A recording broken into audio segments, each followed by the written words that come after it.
দুপুরবেলা হাঁসের মাংস রান্না করা হয়েছে। চিতই পিঠা দিয়ে হাঁসের মাংস খেলাম। আর এই তো দুপুরে খাবার খেয়ে মার্কেটে চলে গেলাম। আসসালামু আলাইকুম। সকাল থেকে ব্লগটা শুরু করলাম। মিক্স সবজি রান্না করা হচ্ছে। আজকে আমরা পরোটা দিয়ে মিক্স সবজি খাবো। আর মিক্স সবজিটা কিন্তু একটু মাখো মাখো করে রান্না করলে অনেক বেশি ভালো লাগে।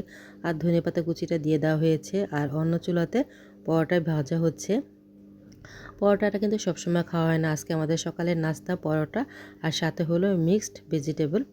আর এই তো পরোটা ভাজা হয়ে গিয়েছে আর মাখা মাখা হয়ে গিয়েছে। এখন নামিয়ে নিব। তারপরে সকালে নাস্তা করা হয়ে গিয়েছে আলহামদুলিল্লাহ। দুপুরে রান্না আয়োজন শুরু হয়ে গিয়েছে। হাঁসের মাংস রান্না করা হচ্ছে আলু দিয়ে, বাচ্চারা যেহেতু আলুটা পছন্দ করে। আর এই তো হাঁসের মাংস ফাইনাল লুক, অনেক বেশি লোভনীয় হয়েছে। সাথে ভাজা হচ্ছে বেগুন। আর রান্না করেছে সিম আর আলু দিয়ে লাউ শাক। কার কার সিম আর আলু দিয়ে লাউ শাকটা পছন্দ, আমার তো অনেক বেশি ভালো লাগে। আর এই তো মিষ্টি কুমড়াটা, এটা হলো আমাদের ছাদের মিষ্টি কুমড়া।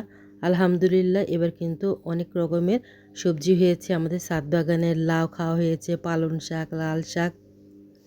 আর এই ছোটো মিষ্টি কুমড়াটা হয়েছে, ভাজি করে রান্না করা হয়েছিল, অনেক বেশি ভালো লেগেছে। তারপর দুপুরে খাওয়া দাওয়া শেষ করে মার্কেটে চলে গেলাম আর কি। বিয়ের পর কিন্তু এই কুকারিজগুলো দেখতে এত বেশি ভালো লাগে, আসলে ঘর সাজাতে মেয়েদের অনেক বেশি পছন্দ। তারপর এই চায়ের কাপগুলো একটু দেখে নিলাম, খুব ইউনিক লাগছে আর কি। প্রতিটা চায়ের কাপ হলো 300 টাকা করে পিস। তারপর প্রয়োজনীয় জিনিসপত্রগুলো কেনাকাটা করে নিয়ে আসলাম। মার্কেট থেকে বাসায় চলে আসার পর দেখি মা চিতই পিঠা তৈরি করেছে। আর এই তো গরম গরম ধোয়া উঠছে, সাথে হলো হাঁসের মাংস। আমরা হাঁসের মাংস দিয়ে চিতই পিঠা খাবো। আর মায়ের হাতে চিতই পিঠাটা কিন্তু অনেক বেশি ভালো লাগে। আর গরম গরম ধোয়া উঠছে, আপনাদেরকে দেখাচ্ছি কতটা ধোয়া উঠছে। আসলে খাওয়া যাচ্ছে না, ঠান্ডা হওয়ার পর তারপর আমরা খেয়ে নিচ্ছি। তারপর চিতই পিঠা দিয়ে হাঁসের মাংস তো খাওয়া হলো, আর এখন খাওয়া হবে চা। আর চা দিয়ে আমরা কী খাচ্ছি বলুন তো দেখি। চা দিয়ে খাচ্ছি চিতই পিঠা। আর এই তো মা, আমরা ভাজতে ভাজতে আমার মেয়ে আমরা খেয়ে নিচ্ছি চা দিয়ে চিতই পিঠা। তারপর চা দিয়ে চিতই পিঠা তো খাওয়া হলোই। তারপর আমার খালামণি আমাদের জন্য পাটিসাপলা পিঠা পাঠিয়েছে 2 বক্স। আর পিঠাটা কতটা সুন্দর আর লোভনীয় লাগছে দেখেন তো। তারপর আমরা তো চাঁদা খেয়ে নিয়েছি আর কি। আর এখন পাটিসাপলা পিঠা খেয়ে নিব।